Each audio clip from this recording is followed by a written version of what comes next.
Alright, so hi everyone. Today we are going to beat the game. Now a quick disclaimer, I had a feeling ahead of time that Elite Four would take multiple attempts, and I was right. You know, there tends to be a fair bit of trial and error when you're not just like brute forcing your way through the Pokemon League, which I am far too low of level to do, and I wanted to streamline things for you all. So what I decided to do is just record all the fights, edit it down, and just like overdub commentary. And so that's what we're seeing here. Now as you can see, I go ahead and stock up on some items in Cerulean before the battles. I buy, a healthy amount of Vives. I'm not sure exactly how many I'll need at this point. I also buy 6 X Defends and 6 X Specials plus a few extra. I attempted to Elite Four before when I just made it through Victory Road, and it didn't go well, but I found I kept dipping into my reserve of X Specials, and so basically all my attackers at this point are special attackers, and so that's really just something I'm gonna need potentially a fair number of. I also buy a bunch of lemonades because I'm still at the point where they're going to heal me basically all the way up. Alright, now our first fight is against Lorelei. She specializes in ice types officially, but it's worth noting that all of her Pokemon are also water type, and so they all have electric weaknesses. Except for her Jinx, but we'll get to that when we get there. Her first Pokemon is Dewgong. Now it likes to use Rest, which is nice because it gives me time to set up with Angela, but the problem that I have is I'm not quite sure how to balance out buffing with using Double Team and X Specials, and how much to attack, and unfortunately I didn't end up using enough X Specials. I only used one actually, right when the Dewgong awakes, and I was scared of using another because I was scared of getting hit and potentially taken out because I wouldn't really have any other good Pokemon for her team. But that ended up being the wrong choice because I could have saved using a lot of moves, as you'll see in this fight. For example, this Dewgong I probably could have taken out with just 2 hits if I had used another X Special, but she ends up surviving on a sliver of health, and thanks to the AI's whole retroactive super potion thing, it takes a 3rd Thunderbolt to take her out. And that doesn't sound too bad for the Dewgong, but it gets worse going forwards. Cloyster once again takes 2 hits, surviving the first with very little health. It misses its attack though, and so there's no immediate complications from that. On Slowbro, Thunderbolt does a little over half, so I don't know if an X Special would have helped there. And once again, it misses. We did a bunch of double teams before, so no problems there. Next is Jinx, which as I previously mentioned is not weak to electric types, so it's going to take a fair number of Thunderbolts to take it out. In anticipation of this, I paralyze it with Thunder Wave. Unfortunately, it outspeeds and lands an Ice Punch, which does 2/3 of my health. I heal it back with a Lemonade and the para pays off. And then my strategy from here out is to just keep hitting Thunderbolt until it dies, which ends up taking 4 Thunderbolts, which leaves us with now only 3 for her last Pokemon, Lapras. And it just so happens to take exactly 3 Thunderbolts to take out Lapras, and we have Lorelei beaten. Now it may sound like we made it out of that fight alright, and I guess I did, but the problem is now I don't have any more Thunderbolts with Angela. And given that his only other attacking move is Quick Attack, and I don't have any items on me to restore PP, at this point Angela is basically done for the rest of the Elite Four. Our second fight is against Bruno, who specializes in fighting types. Now if you've never played through Pokemon Yellow, Bruno is well known for being an absolute joke. To be honest, I did end up using 2 attempts against Bruno, not because I was going to lose the first, but because the first time I used Nasuji, my Kadabra, and then I decided partway through that it wasn't worth using its PP, and so this time I go in leading with Lily Aston, my Vaporeon. Now you might be wondering why I would lead with Water type, and the answer is, for some reason, half of Bruno's team are Rock and Ground types. case in point, Bruno leads with an Onyx. Now the Onyx outspeeds and uses dig, so we are going to have to take a hit. But thankfully Onyx sucks, so it doesn't do a whole lot, and we one-hit KO it no problem. Next, he uses 2 fighting types, Hitmonchan and Hitmonlee, and so we do use Nasuji here. Now Nasuji is super fast, and we take them both with 1 hit. I don't even use a Psychic here, I use Psybeam because they're a slightly worse version of Psychic. I don't want to waste my good moves on Bruno. And next is another Onyx, so we're back to Lorelei. And some reason Bruno decides to use an X defend, and so we one-hit KO this, we don't even get hit, don't get touched, no problems. And finally, he ends off with Machamp, and so we go back to Nasuji. I use another Psybeam again, but it only does about 3/4. Thankfully he uses a Leer, and so we don't get punished, no problems, take him out. That is Bruno. Easy fight, really. So our third fight is against Agatha, who specializes in ghost types.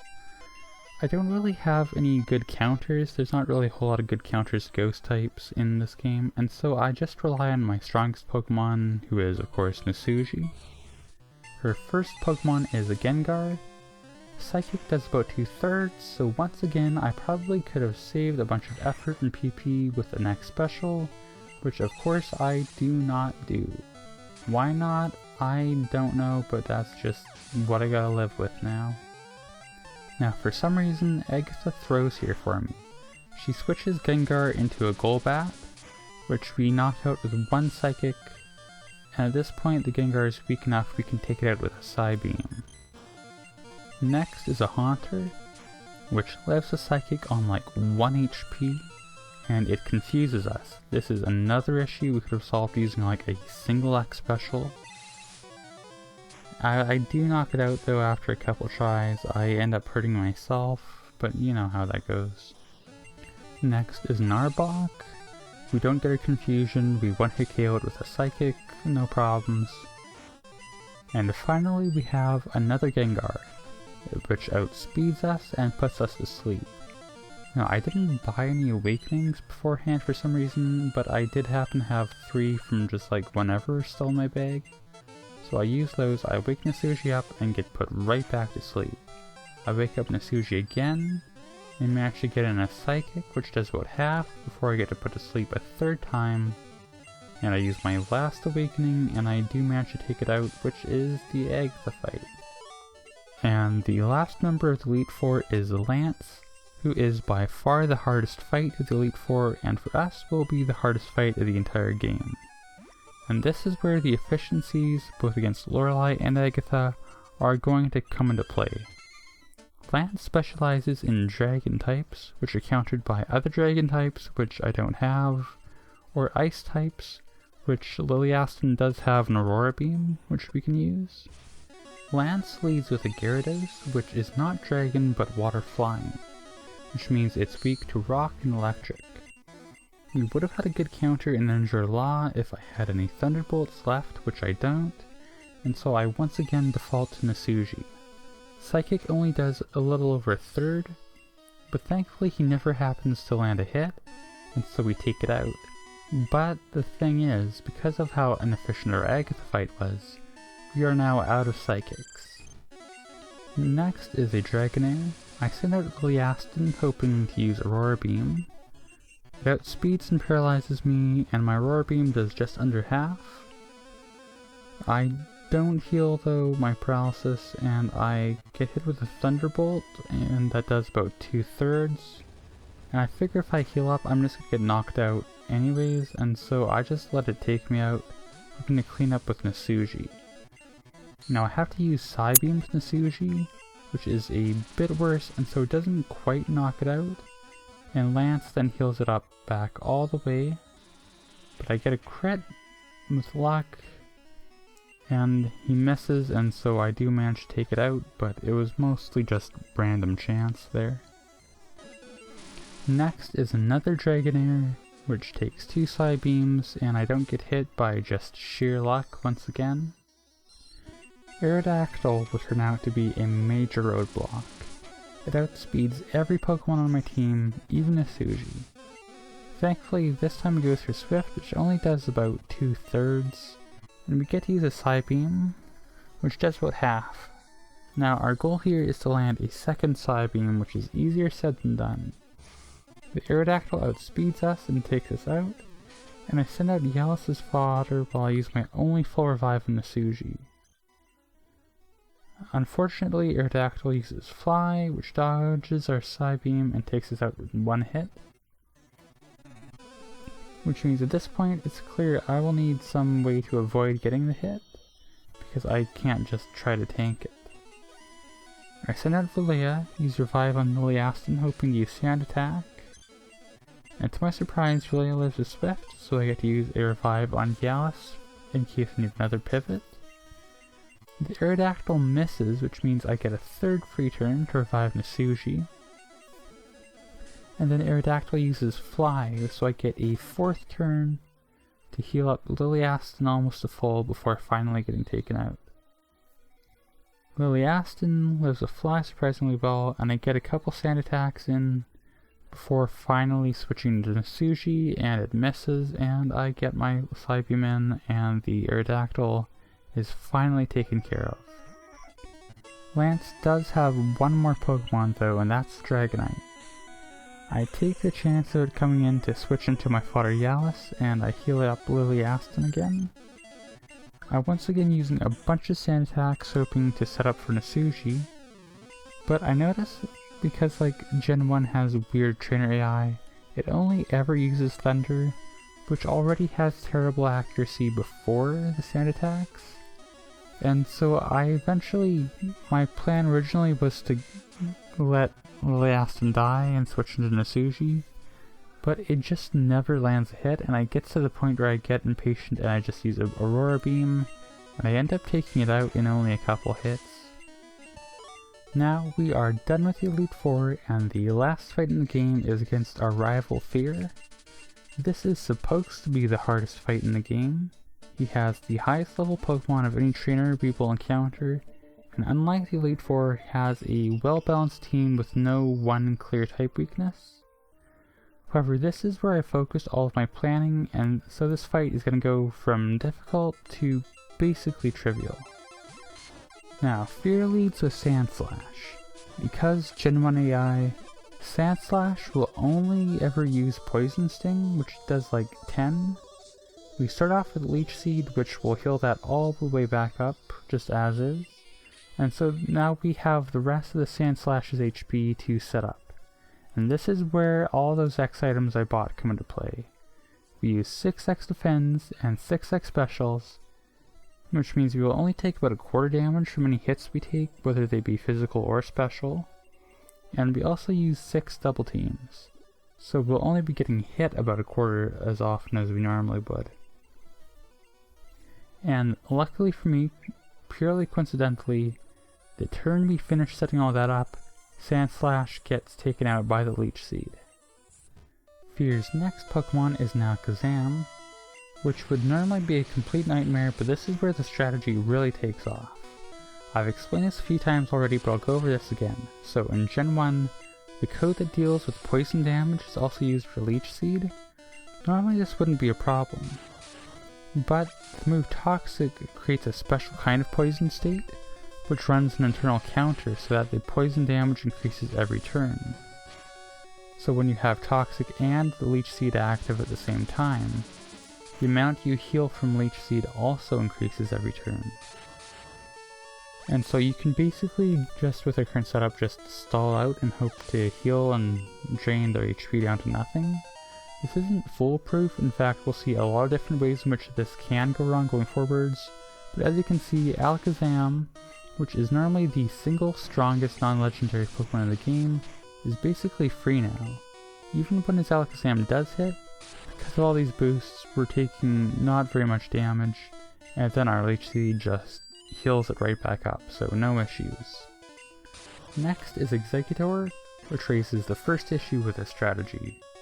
Because Exeggutor is part grass type, we can't hit it with a Leech Seed. We can still stall it out with Toxic, but we're going to have to manage our health manually. And the moment after we get off our Toxic, we immediately get hit with a Hypnosis. Toxic is still going to run while it's asleep, however, and we manage to wake up on the turn the Executor faints, and so we kind of squeeze our way out of that one off of just sheer luck, which seems to be a common theme in this battle, in this whole run really. Next is Cloister. Now, we can run our full strategy in Cloister, but it for some reason just gets really lucky hitting through the double team to the point where I don't really want to risk it and I just heal up manually with a Lemonade. Now, one other concern I had, which thankfully didn't happen, is getting frozen.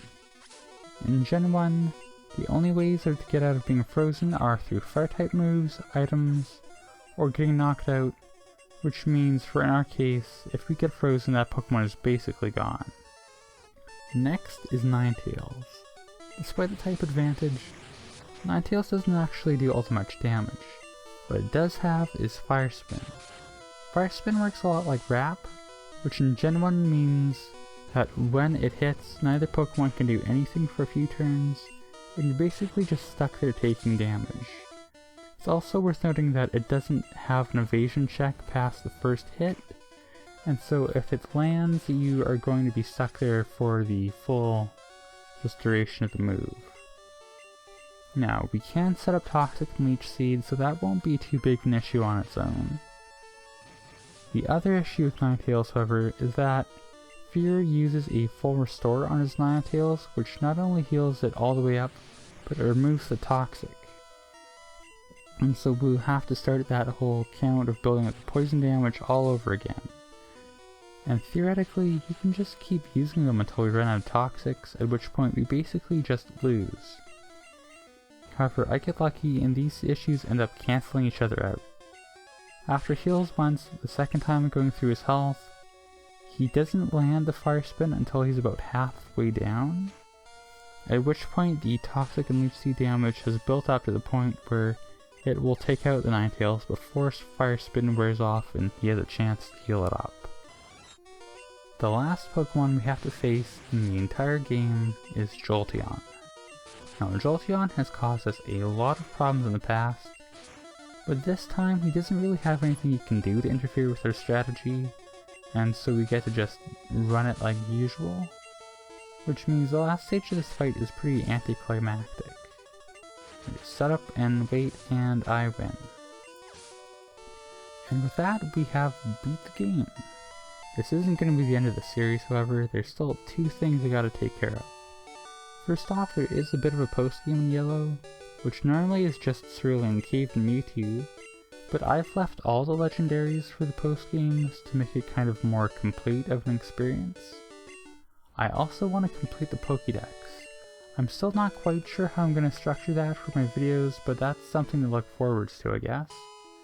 But yeah, that is the end of the game officially, and I will leave you with the rest of the credits if I haven't blabbed over all of it. Thank you for watching, yeah.